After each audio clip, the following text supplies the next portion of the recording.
This is the movie manual project. It's a prototype for an electronic book, and this is a repair manual for an automatic transmission for a car.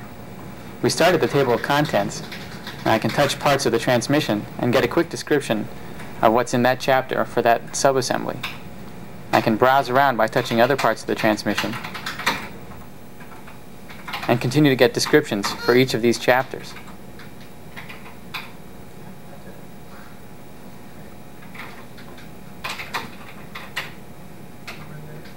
When I find a chapter that I want to see, I just touch the text, and the system will format pages for me to read.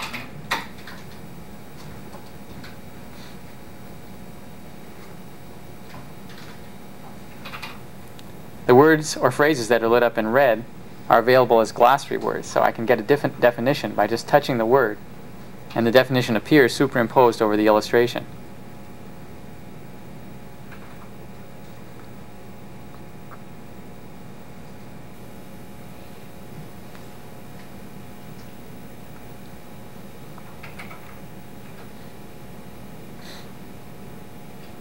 When the word that's defined has other words available for definition, I can touch them and continue to get definitions in the illustration window. Or I can touch the page corner and get back to the illustration. And I can expand the quarter frame illustration to full frame just by touching the bar in the upper left. This temporarily takes away the text and produces the same illustration as in the quarter frame, but full frame, which makes it much more readable. I can then go back to the page, and then I can leave that page.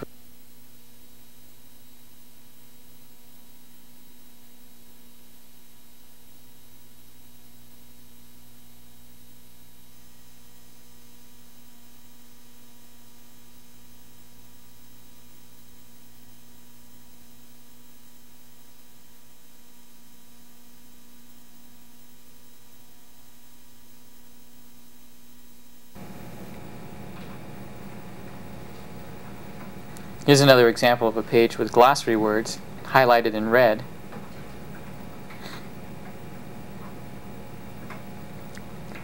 I can get a definition of these words just by touching them, and the definition will appear in the illustration corner.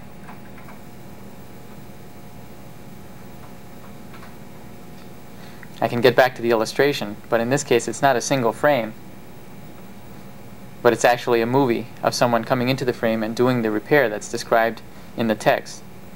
The two-headed slider is a speed control that allows me to watch the movie at various speeds in forward or reverse. I can stop at any point, search back to the beginning of the movie, and play at full speed.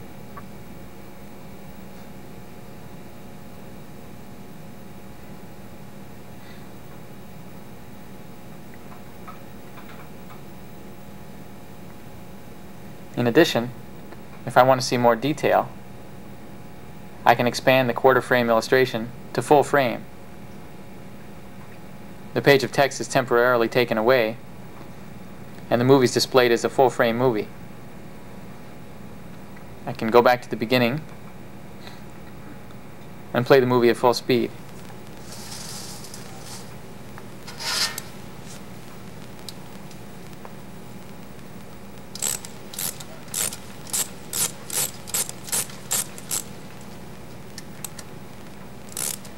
And just as before, I can stop at any point, play the movie in slow motion, forward or reverse.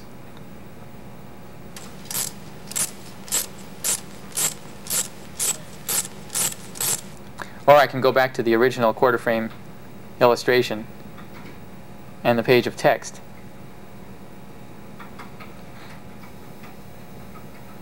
Here's another step-by-step procedure, only in this case the block of text will be highlighted, and there will be a highlight on the slider to indicate your position within the procedure, but the illustration is also a movie. First thing to do is to loosen up the bolts carefully, not too far out. Front bolts preferably. Don't loosen them too far. If you loosen them too far, you'll have a big mess.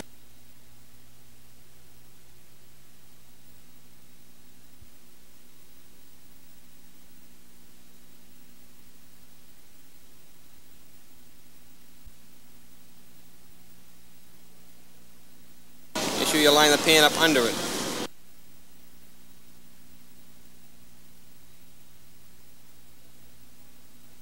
Best bet is do the corners closest to you.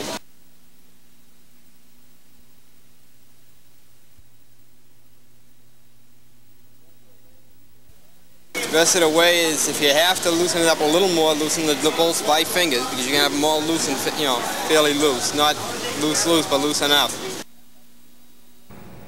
After draining the fluid, draining what you can in the fluid by loosening the corners of the pan up, drop the pan gently, easily. Keep one hand on it, use the other hand with a wrench, and take the bolts out, one by one.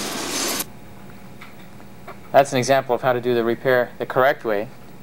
Now we have another page describing how not to do the repair.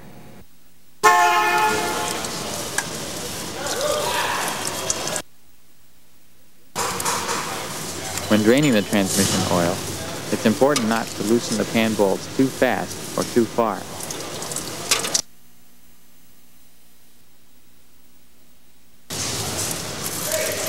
If the bolts are unscrewed too far, some may come out and fall into the drip container.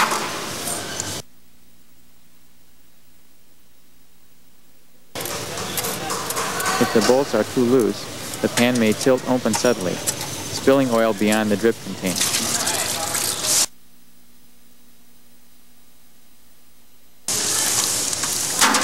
Or the pan might also fall off completely, making a disgusting mess.